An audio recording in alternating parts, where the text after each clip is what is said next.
ಕಾಂಗ್ರೆಸ್ ನಾಯಕರ ಒಗ್ಗಟ್ಟಿನ ಸಂದೇಶ ನೀಡಬೇಕಿದ್ದ ವೇದಿಕೆ ಕ್ಷಣಕಾಲ ಹೈಡ್ರಾಮಾಗೆ ಸಾಕ್ಷಿಯಾಯಿತು. ಹಿರಿಯ ನಾಯಕ ಬಿಕೆ ಹರಿಪ್ರಸಾದ್ ಅವರ ಪದಗ್ರಹಣ ಸಮಾರಂಭದಲ್ಲಿ ಹೈಕಮಾಂಡ್ ನಾಯಕ ಎಐಸಿಸಿ ಅಧ್ಯಕ್ಷ ಮಲ್ಲಿಕಾರ್ಜುನ್ ಖರ್ಗೆ ಅವರು ಸ್ವಪಕ್ಷದ ಕಾರ್ಯಕರ್ತರ ವಿರುದ್ಧವೇ ಕೆಂಡಮಂಡಲವಾಗಿದ್ದಾರೆ. ಯೂಸ್ಲೆಸ್ ಫೆಲೋಸ್, ಇಲ್ಲಿ ವ್ಯಕ್ತಿ ಪೂಜೆಗೆ ಅವಕಾಶ ಇಲ್ಲ ಎಂದು ವೇದಿಕೆಯಲ್ಲಿ ಖಡಕ್ ಎಚ್ಚರಿಕೆ ನೀಡಿದ್ದಾರೆ. ಹಾಗಾದ್ರೆ ಅಲ್ಲಿ ನಡೆದದ್ದಾದ್ರೂ ಏನು ನೋಡೋಣ ಈ ರಿಪೋರ್ಟ್ನಲ್ಲಿ.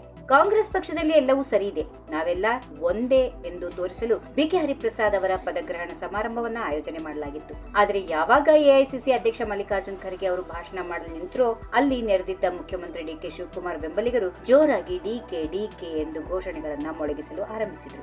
ಒಗ್ಗಟ್ಟಿನ ವೇದಿಕೆಯಲ್ಲಿ ಈ ರೀತಿ ಪ್ರತ್ಯೇಕ ನಾಯಕರ ಜೈಕಾರ ಕೇಳಿ ಬರುತ್ತಿದ್ದಂತೆ ಗರಂ ಆದ ಮಲ್ಲಿಕಾರ್ಜುನ್ ಖರ್ಗೆ ಕಾರ್ಯಕರ್ತರನ್ನ ತೀವ್ರವಾಗಿ ತರಾಟೆಗೆ ತೆಗೆದುಕೊಂಡ್ರು. ಇಷ್ಟು ಜನ ಮಾತ್ರ ಘೋಷಣೆ ಕೂಗಿದ್ರೆ ಇಡೀ ದೇಶ ನಿಮ್ಮ ಕೈಗೆ ಸಿಗುತ್ತಾ? ಯೂಸ್ಲೆಸ್ ಫೆಲೋಸ್, ಇದು ಪಕ್ಷವನ್ನ ಒಗ್ಗೂಡಿಸುವ ವೇದಿಕೆ, ಇಲ್ಲಿ ವ್ಯಕ್ತಿ ಪೂಜೆಗೆ ಅವಕಾಶ ಇಲ್ಲ. ಕಾಂಗ್ರೆಸ್ ಪಕ್ಷವೇ ನಾಯಕರಿಗೆ ಶಕ್ತಿ ನೀಡಿದೆಯೇ ಹೊರತು ಯಾವುದೇ ವ್ಯಕ್ತಿಗಳಿಂದ ಕಾಂಗ್ರೆಸ್ ಬೆಳೆದಿಲ್ಲ. ಘೋಷಣೆ ಕೂಗುವುದನ್ನ ಮುಂದುವರೆಸಿದ್ರೆ ಶಿಸ್ತು ಕ್ರಮ ಕೈಗೊಳ್ಳಬೇಕಾಗುತ್ತದೆ ಎಂದು ಕಾರ್ಯಕರ್ತರಿಗೆ ವೇದಿಕೆಯಲ್ಲಿಯೇ ಖಡಕ್ ವಾರ್ನಿಂಗ್ ಕೊಟ್ಟರು. ಕಾರ್ಯಕರ್ತರಿಗೆ ಕ್ಲಾಸ್ ತೆಗೆದುಕೊಂಡ ಬೆನ್ನಲ್ಲೇ ಭಾಷಣ ಮುಂದುವರೆಸಿದ ಖರ್ಗೆ ರಾಜ್ಯದ ನಾಯಕರಾದ ಸಿದ್ದರಾಮಯ್ಯ ಮತ್ತು ಡಿಕೆ ಶಿವಕುಮಾರ್ ಅವರ ನಾಯಕತ್ವವನ್ನ ಮುಕ್ತ ಕಂಠದಿಂದ ಶ್ಲಾಘಿಸಿದರು. ಡಿಕೆ ಶಿವಕುಮಾರ್ ಅವರು ಪಕ್ಷದ ಸಂಘಟನೆಯನ್ನ ಅತ್ಯಂತವಾಗಿ ಬಲಪಡಿಸಿದ್ದಾರೆ ಹಾಗೂ ಸಿದ್ದರಾಮಯ್ಯ ನೇತೃತ್ವದ ಸರ್ಕಾರ ಗ್ಯಾರಂಟಿ ಯೋಜನೆಗಳನ್ನ ಜನರಿಗೆ ಯಶಸ್ವಿಯಾಗಿ ತಲುಪಿಸಿದೆ ಎಂದು ಹೇಳಿದರು. ಮುಂದಿನ ದಿನಗಳಲ್ಲಿ ರಾಜ್ಯದಲ್ಲಿ ಕಾಂಗ್ರೆಸ್ಗೆ ಮತ್ತಷ್ಟು ಉತ್ತಮ ವಾತಾವರಣ ನಿರ್ಮಾಣವಾಗಲಿದೆ ಎಂದು ವಿಶ್ವಾಸ ವ್ಯಕ್ತಪಡಿಸಿದರು.